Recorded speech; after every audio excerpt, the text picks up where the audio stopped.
ஃபோனோட கேமராவில் எடுத்த ஃபோட்டோஸ் அண்ட் வீடியோஸை வந்து நான் அட்டாச் பண்ணுறேன். ஃபோட்டோஸ் பொறுத்த வரைக்கும் நமக்கு 50 மெகாபிக்சல் சோனி சென்சார் யூஸ் பண்ணியிருக்கிறதுல எடுக்கிற ஃபோட்டோஸ் எல்லாமே டீட்டெயில்ஸாக இருக்குது.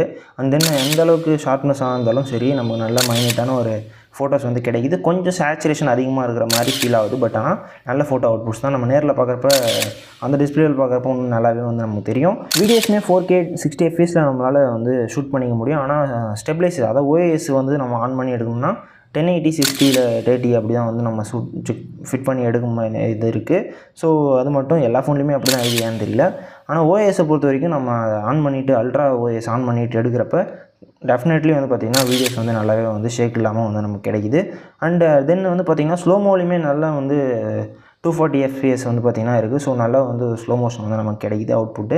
வைட் ஆங்கிள் எடுக்கிற ஃபோட்டோஸும் சரி அண்ட் தென் போர்ட்ரேட் எடுக்கிற ஃபோட்டோஸும் சரி ரெண்டுமே வந்து நல்ல தரமான ஒரு அவுட்புட் கிடைக்குது. போர்ட்ரேட் எடுக்கிறப்ப நல்ல ஆப்ஜெக்ட் டிடெக்ட் பண்ணி சூப்பராக வந்து நமக்கு டிடெக்ட் பண்ணி கொடுக்குது.